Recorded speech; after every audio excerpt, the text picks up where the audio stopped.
Welcome. We'll get started in about 3 minutes.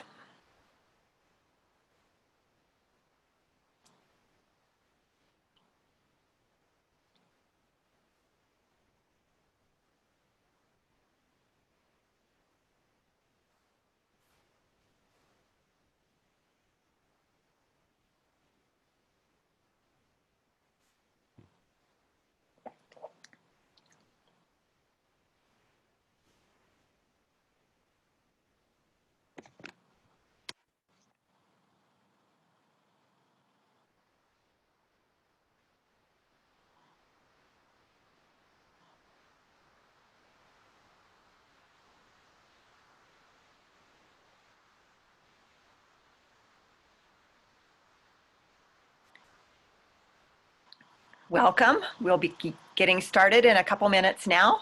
Glad you're here.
I feel like there should be a countdown clock.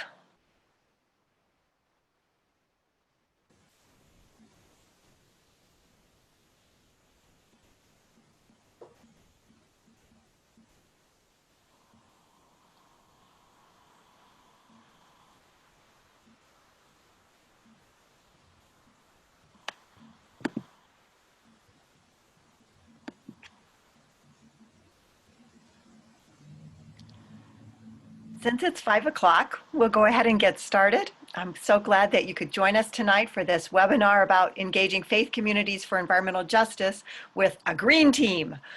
My name's Cindy Shepard, and I'm glad to be with you. Also with us tonight is Elena Bettis, who is a communications director for Faith in Place. She's going to be running the slides for me and helping us out. She's our tech person. And so we're awfully glad that you're here. Many of you are acquainted with Faith in Place more or less well, but all of you should know that our mission is to empower Illinois people of diverse religious traditions to be leaders in earth care. And we do that by providing resources to educate, connect, and advocate as we build healthier communities together. So it's been a great experience for me to work with Faith in Place for 7 years. I am in that central star there. That's where I'm located. We have regional offices all the way from Lake County, which is the topmost star, throughout Chicagoland and suburb office, down through central Illinois and to southern Illinois. So we're trying to span the state and growing all the time. We have about 15 full-time staff and some part-time folks as well. And we think that we've got a really strong team.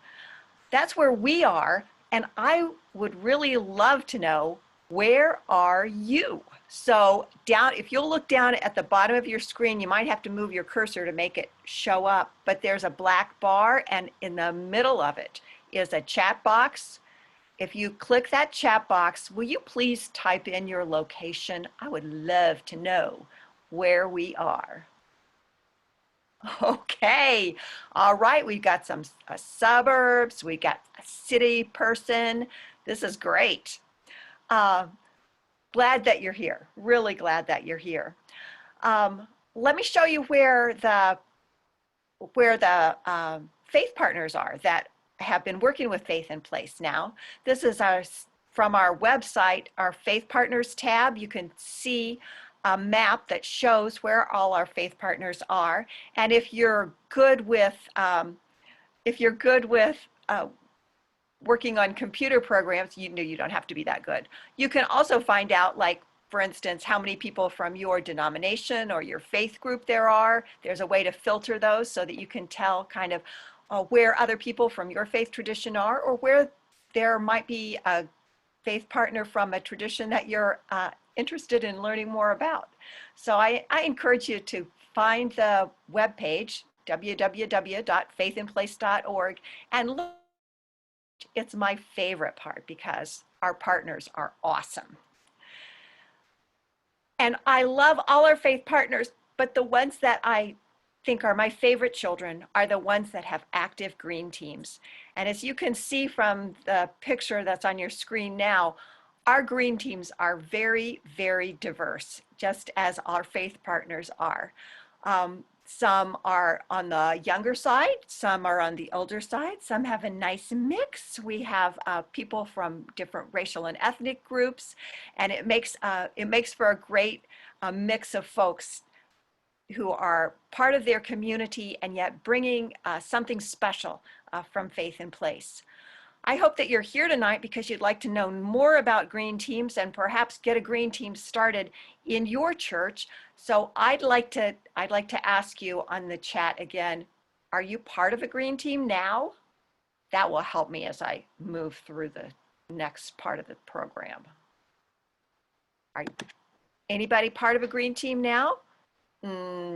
Yes, no, yes, some yeses and nos. Okay, well, that's good. That's really good. Green teams are fabulous. And one of the things that makes them fabulous for us is that our programs that Faith in Place brings would just be wonderful ideas and great resources if we didn't have green teams who are active parts of their communities of faith, bringing those programs to life in beautiful, beautiful ways. So I want to tell you a little bit about the programs that we have and tell you some of the ways that green teams make those come alive and really bring the impact for environmental justice in Illinois. Next slide. Here are our programs. We have programs in all life that we share, right? We share energy and climate. We all breathe the same air. We all drink the same water and need to take care of it.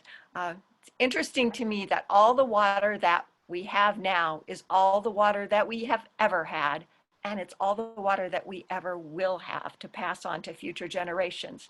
So taking care of it's really important. We share all that. We share sustainable food and land use because we all share the earth on which we live and which produces all of our food. We share because we are blessed to live in a country where we have a voice in our policy and in legislation. We share a responsibility for advocacy. So that's another one of our program areas that we work with.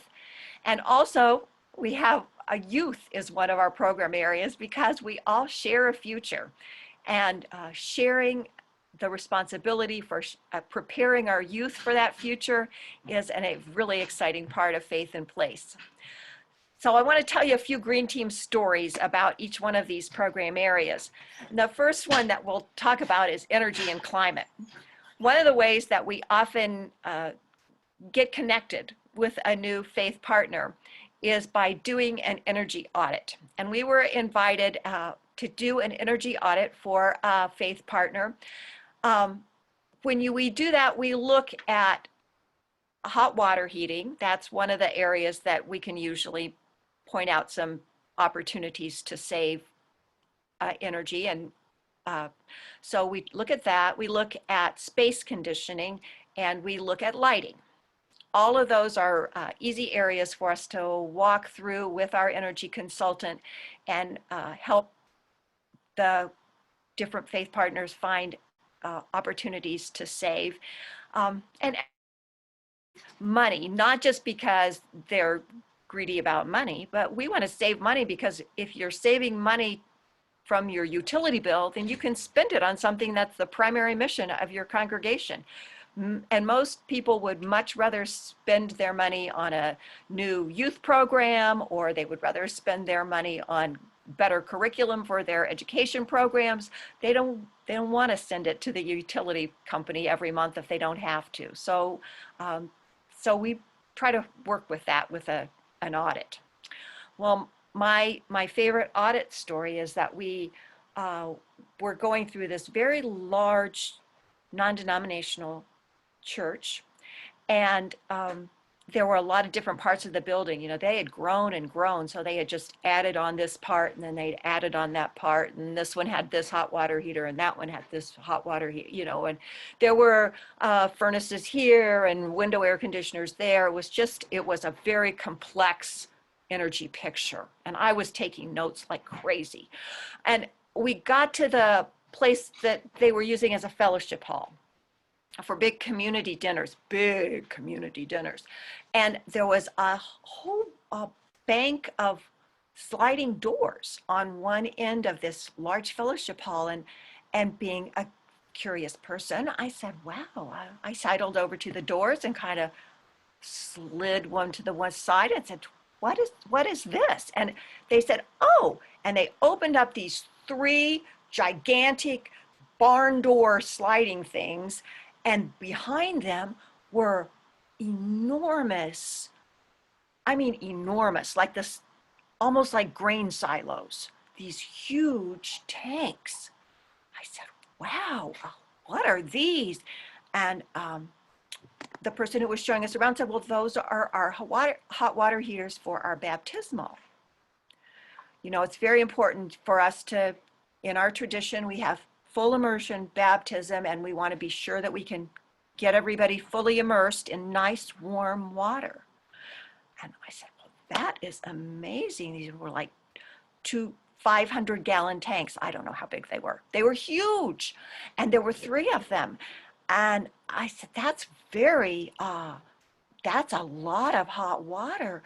How often do you baptize people here? And they said, once a year, Easter. And I said, oh, and how long do you keep this water hot? And they said, all year. And you know what? That green team was able to save a lot of money by turning down the hot water heater when it wasn't needed, and cranking it up as Lent started so that it was nice and warm by Easter morning. So that's one way that a green team can impact the ministry of the church in a really fabulous way. Let's talk about the next, sustainable food and land use. This is my favorite program area. This is how I became part of Faith in Place. About 1 million years ago, I was the pastor of a small church, and environmental issues and creation care had always been a big part of the life of that church and part of my ministry. So I started getting the newsletter from Faith in Place, and one day in the newsletter it said, we have a job opening for an intern, and it's just 10 hours a week teaching about food and faith. And I thought, I love food and faith. Those are my 2 favorite things. So I decided to apply for the internship because 10 hours was about, that would be my day off, and that would be fun. So I got hired as the world's oldest living intern by Brian Souter, who is now our executive director. And I came on board and started teaching about just eating, which is one of the programs that Faith in Place offers at green teams. Food and faith remains one of my favorite areas, and I've been very blessed to work with green teams who have a vision for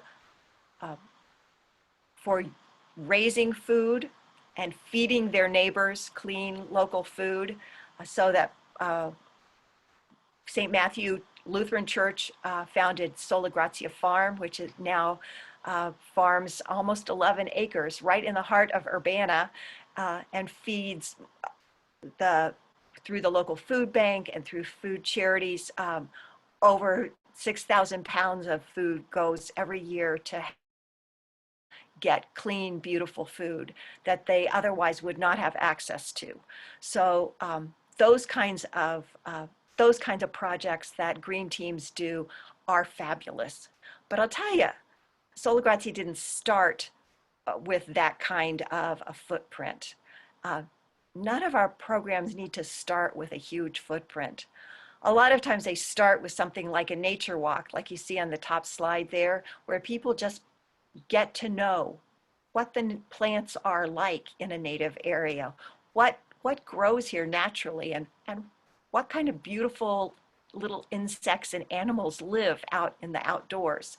If a green team can offer a time for a nature outing, even a small start can mean transformation for the community and eventually transformation for the land.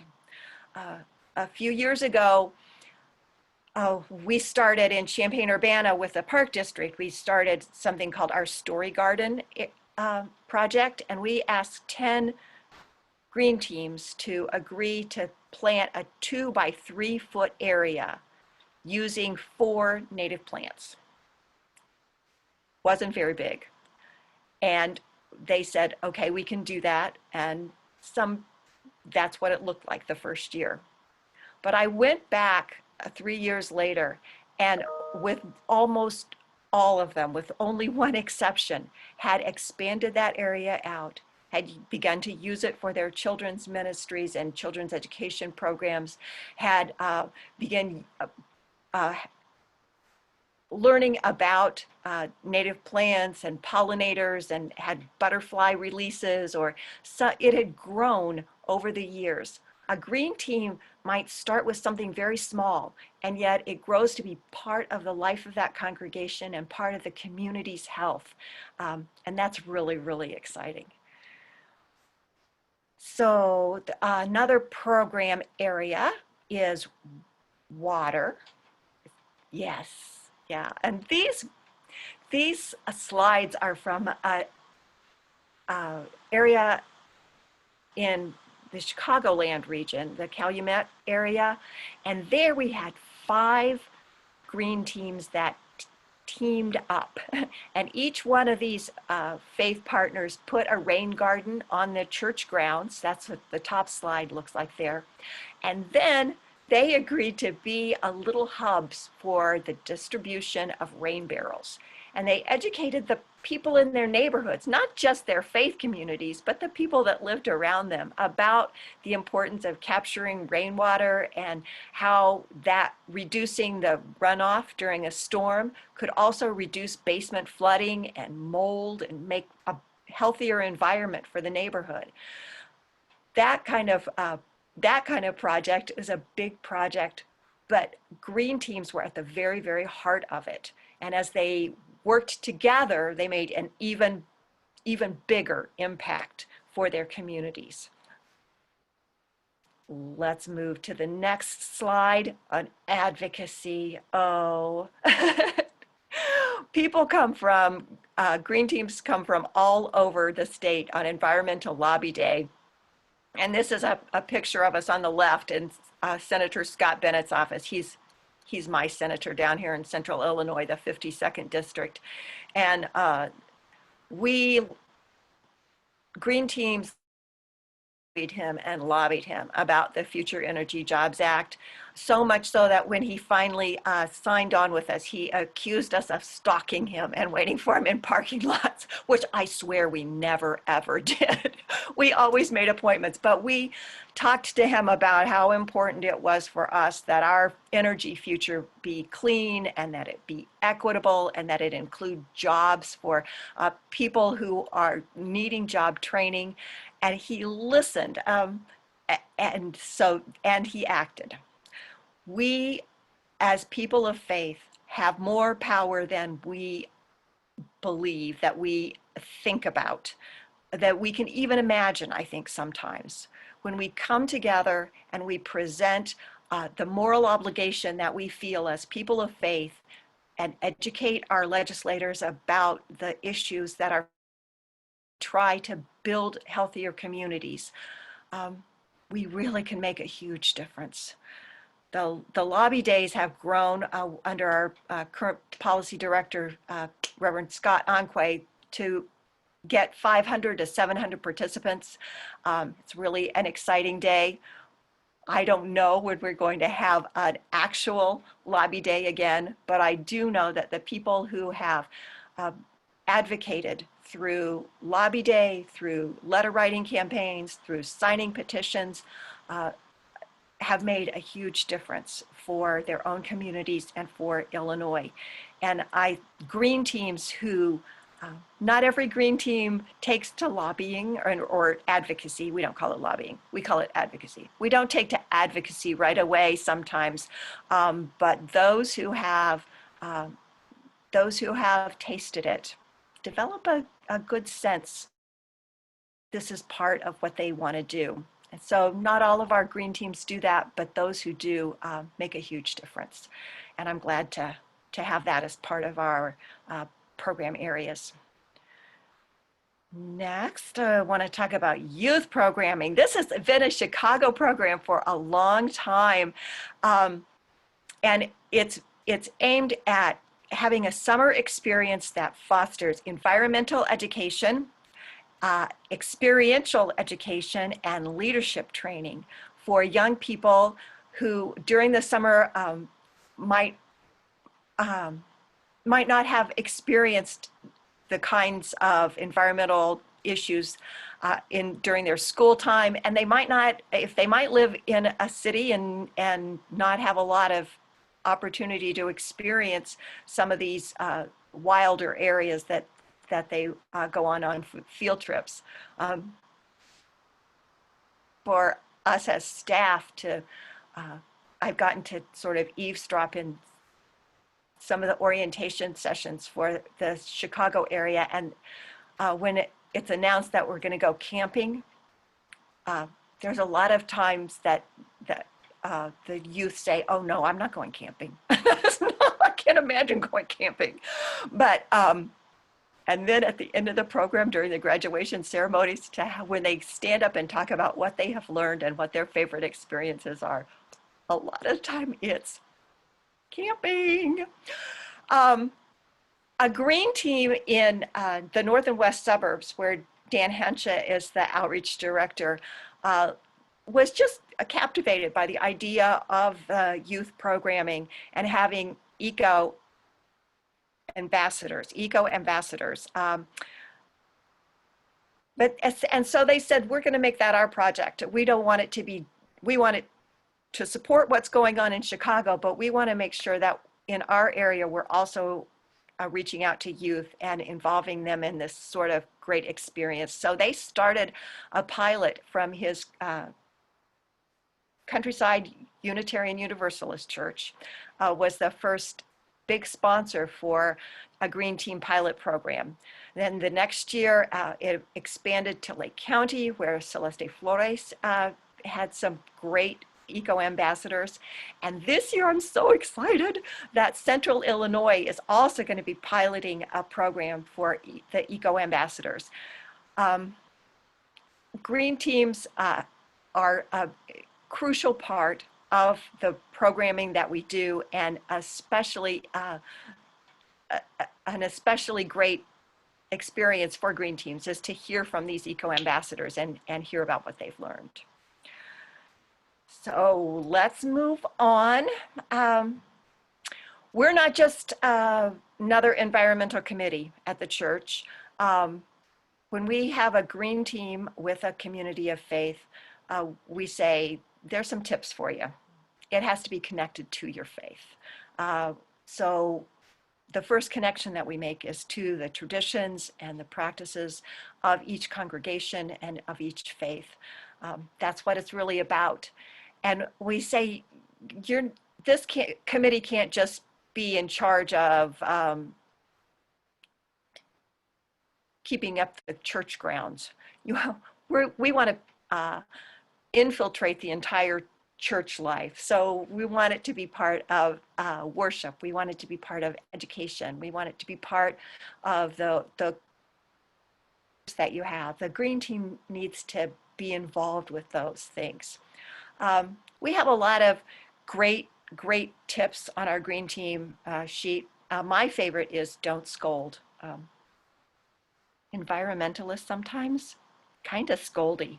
So we say our green teams are different. We don't tell other people, nah, nah, nah.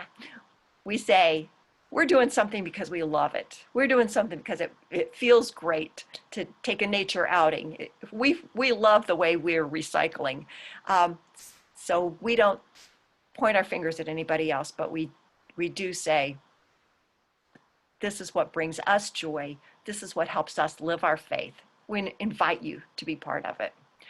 And I love that green teams celebrate a lot. Really, there's no party like a green team party. Let me just say that. Next. Up, even though it has way too many words on it. And, but I want to let you know, if you don't have a green team in your congregation yet, you need just a couple of friends. Just a couple of friends that share your passion for this work and share your deep commitment and love for it. And if you have 3 people that are willing to be part of getting things started, then let us know at Faith in Place, because 3 people who are gathered together around a common purpose can accomplish great things and will draw others to you. So a commitment to meet regularly, a commitment to keep moving forward, a commitment to stick with it even when it's a little bit tough sometimes, is all that you need to form a green team. That, and of course, some kind of permission from your congregation. And that looks so different in all the different faith traditions and even denominational polity, that we don't even say it has to be your pastor's permission or it has to be your elder's permission, or people know their own faith tradition and who they need to talk to in order to make that happen. But when you are ready to make that happen, please let us know at Faith in Place, because we would love to hook you up with an outreach director or outreach coordinator that can help coach your green team. We are working very hard to become good coaches. I, at the very beginning, said, I don't really want to be a coach. I have always wanted to be a cheerleader. But to buy me pom-poms, they said I have to be a coach. So I've got the clipboard, not the pom-poms, and I'm ready to go. A coach can help you figure out the best places to get started. They can put you in touch with resources. They can help you find just the right person to get the garden off the ground. And working with your coach should be fun. I always have a great time with my green teams, and I know that you will have a good time with your coaches too. I want to go to the next slide. Oh, it's our thank you slide. Thank you for being here. Before you go, I would love to hear any questions that you have, or I'd also love to know, before we get to questions, tell me this, of our program areas, which one do you first step for your congregation? I'm taking a survey. So in your chat box, will you tell me that? Do you think it might be energy and climate, water, food and sustainable land use? You want to jump in on advocacy and letter writing campaign? Would you like to do youth? All right, there's a nice range of responses. Thank you. When I first came on with Faith in Place, our policy director was a man named Booker Vance, and he always said, just get in where you fit in. And I think that's great advice. When I'm working with a green team, I want the green team to be something that means something to you, that your community will notice, that your brothers and sisters within your faith community will get behind and say, you know what? I would love to be part of that. I'm so proud that our congregation, our community of faith is active in this way. When you figure out where you fit in, then getting in is a beautiful thing and a blessing to you and to your congregation. Again, I want to thank you for being here. And are there any? Oh, okay. Here's a question from someone. Would a food pantry count and food as in food and land sustainability? Often a food pantry is an ongoing ministry of a congregation that then gets hooked up with food and sustainable land use project. And at least that's what happened at my community down here at McKinley Presbyterian Church.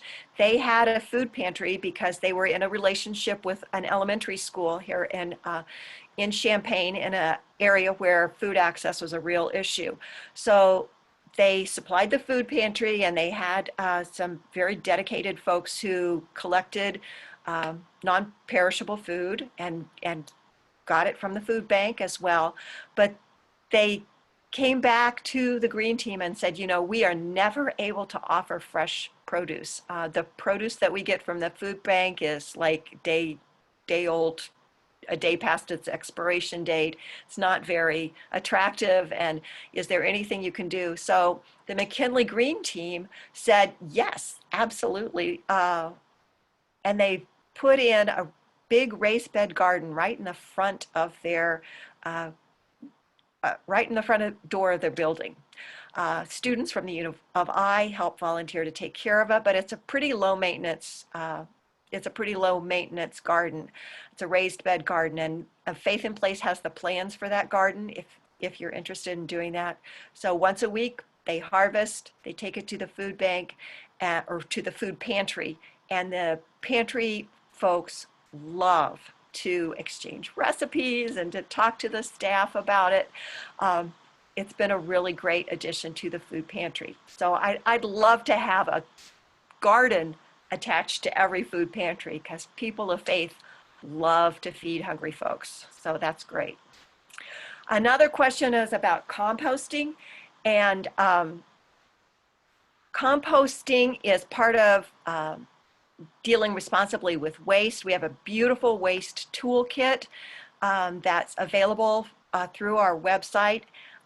Lots of people think it might go with the food programs, but it actually doesn't. It actually belongs to energy, because how we deal with our waste, recycling, composting, reducing it by not buying it in the first place, that's all has a lot of energy implications. So it's part of our energy program, and the waste toolkit was written by our Southern Illinois outreach person, Christina Croce. She did a fabulous job, and it will lead you through helping figure out the best way for composting to happen in our homes and as well as at our houses of worship. Once people see something happening at their house of worship, or they learn about it at their house of worship, it's much easier for them to adopt it into their own practice. So, so we love that. Great question. Thanks a lot. Oh, great. I thank you, Bonnie. Got a nice note from someone named Bonnie who's in Chesapeake. Wow. Last question here that I see. What are the best items to grow to help feed the homeless or to supply a food pantry? And that's a great question too, Sherry. What they did when they were starting at the CSA, the Sola Grazia Farm was they met with clients of the food pantry, of the food bank, and asked them what they would like to see, and took those suggestions and then figured out with their own farming knowledge, kind of what would be a good way to supply those kinds of needs. Communities and food is a really it's a community issue, and so I think it's beautiful that you are thinking about meeting the needs of the people that you're going to be feeding with that food. In some areas, people grow things that are just expensive. Like tomatoes are expensive and everybody loves them. So tomatoes are kind of a staple. But one of the neighborhood gardens here in Champaign-Urbana, we have a big immigrant community. And when I went to the garden, I said, I don't recognize, what is this? And it was a squash that is grown and eaten a lot in Central American country, where this immigrant farmer was familiar with it. It was a taste of home for him and for his community. And sometimes those kinds of gifts that you can give through a community garden or a garden at a house of worship are really gifts of love that maybe nobody else is going to give. Anything else? Those are all great questions. I love the webinar. I wish I could see your faces, but but since I can't, I just want to say thank you, each one of you, for being here. Thank you for all that you're doing to care for Earth and to build healthy communities through your communities of faith and the other ways that you're connected into your community. Thank you for all of it, and keep doing it with all the love and courage that is called for in these. As people of faith, we have something very special to give, and I'm thankful to be able to give it with you. Thank you and good night.